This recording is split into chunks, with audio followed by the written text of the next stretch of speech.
On the Catwalk by Chris Rose.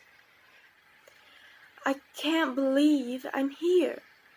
Only a few hours ago I was walking down the catwalk, feeling the flashes from the cameras and the eyes of the people watching me, keeping cool, doing my stuff, and now I'm here.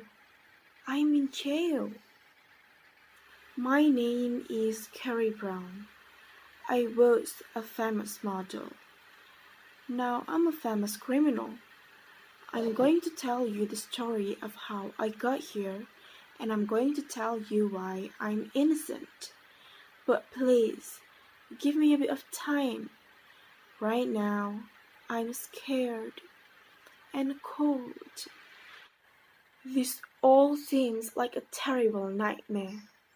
I'm sure that I'm going to wake up in a minute and find myself at home in my nice white bed. I've waited a long time now, though, and I still haven't woken up. I'm only 18 years old, scared, cold, and in jail. It's a long story, so maybe it's best if I start from the beginning. I was never very good at school. I wasn't stupid. I just wasn't interested in any of the subjects. And I didn't like the teachers. I didn't have many friends. I think the others were jealous of me because I was always taller and more beautiful. My best friend then was my mom, and she still is. She was always close to me, and she always helped me. The only other person who really helped me was Helga Olin, and now Helga's dead. When I was 16, I went on holiday to France with my mom. She had lots of friends there, and we went nearly every summer. I used to lie on the beach all day in Cannes or Nice, watching all the rich and beautiful people. In the evenings, we went to elegant parties in the big houses on the Riviera, or sometimes on board yachts. It was at one of these parties that I met Max for the first time. At that time, Max was only a photographer. He took fashion photographs for lots of European magazines. I saw him talking to Mom.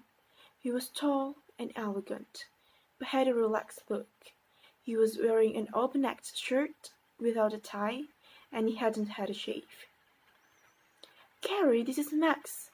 Mom introduced him to me. "He's a photographer.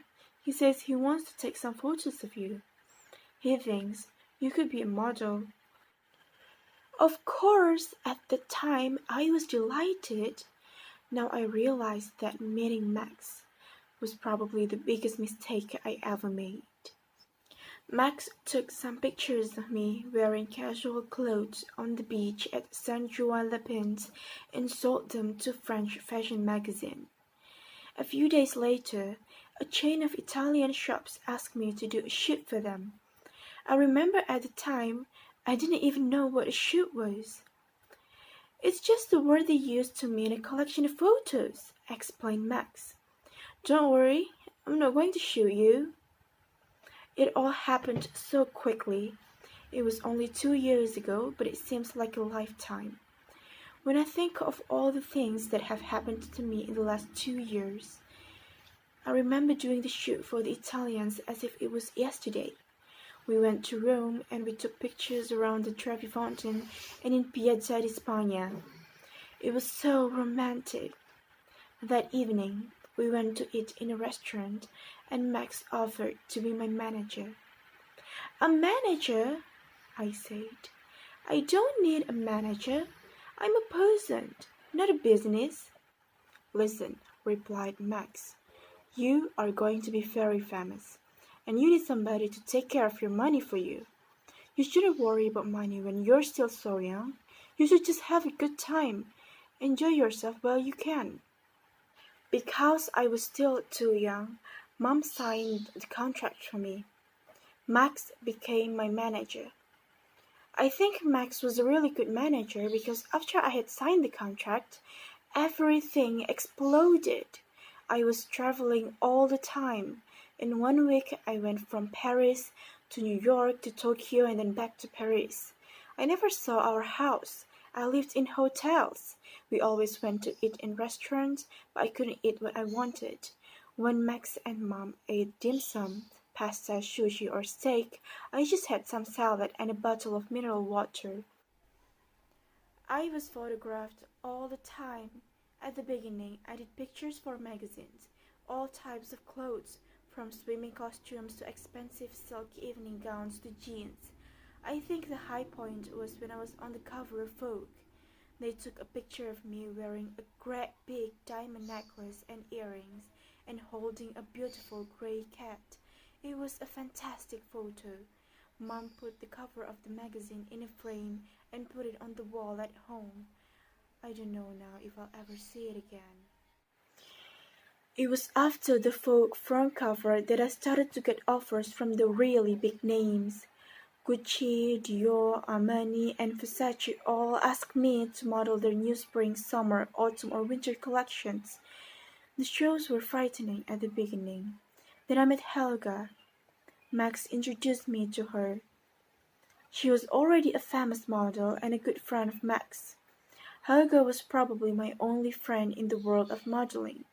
She was a bit older than me and had a lot more experience. She helped me when I was nervous or frightened before one of the big catwalk shows. Even though the shows were scary, I felt excited when I walked out from behind a curtain onto the long catwalk. I walked along the catwalk and felt everybody's eyes looking at me. I heard their voices talking about me as I turned around and walked back up the catwalk. I felt the flashing lights of the cameras all around me.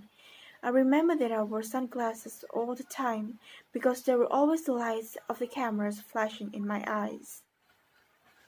To tell you the truth, I don't know if I was happy or not. Everything seemed to happen too quickly for me to enjoy it. And then there was the other problem. Drugs. There, I've said it. A lot of people say there are no drugs in the world of modeling. But I told you I was going to tell the truth. And that's the truth. It's sad, but it's true. A lot of the other girls in my profession have taken or still take drugs. Models have to stay awake for 24 hours a day sometimes. Photo shoots, catwalk shows, interviews, travel. Some of the girls take drugs to help them feel happy or just to stay awake. It's a real problem in modeling. I have never taken any drugs. I don't even smoke or drink alcohol. I look after my body and my looks very carefully. This is the truth. But now, the police don't believe me.